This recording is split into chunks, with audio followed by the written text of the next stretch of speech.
আমরা কি করে আল্লাহ তাআলার প্রিয় ভাজন হতে পারি? আমরা কিভাবে আল্লাহ তাআলার নৈকট্য হাসিল করতে পারি?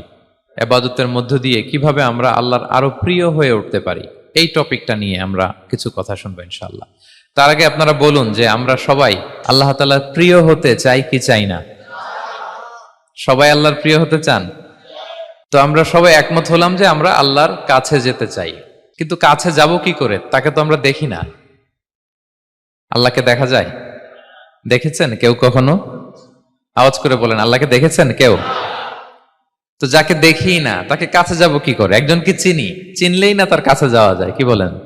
আল্লাহকে দেখা যায় না। আল্লাহ বলেন লা তুদরিকুহুল আবসার ওয়া হুয়া ইউদরিকুল আবসার ওয়া হুয়াল লতীফুল খবীর। পৃথিবীর কোনো চোখ আমাকে দেখে না, কিন্তু আমি সব চোখগুলোকে দেখি। তিনি দৃষ্টির আয়ত্তে নন, দৃষ্টি তার আয়ত্তে। তিনি দৃষ্টির আয়ত্তে নন, বরং দৃষ্টিগুলো তার আয়ত্তে। তাকে দেখা যায় না, কিন্তু আল্লাহ তাআলাকে দেখা না গেলেও তাকে অনুভব করা যায় কি যায় না? আল্লাহ তাআলা বলেন তোমার অনুভূতি দিয়ে তুমি বুঝবে যে আমি তোমার বড্ড কাছে। যে আয়াত দিয়ে আমি শুরু করেছি, আল্লাহ তাআলা বলছেন ওয়া ইযা সাআলাকা ইবাদি আন্নী ফাইন্নী করিব।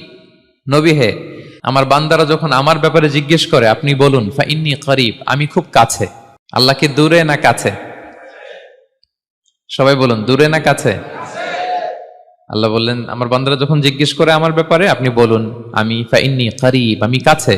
উজিবু দাওয়াতাদ দাঈ ইযা দাআন, কেউ যখন আমার কাছে দোয়া করে চায় আমি তার ডাকে সাড়া দেই। তাহলে এই আয়াত থেকে বুঝলাম আল্লাহ তাআলা কাছে। এখানে তো আল্লাহ কেবল কাছে বলেছেন, আরেক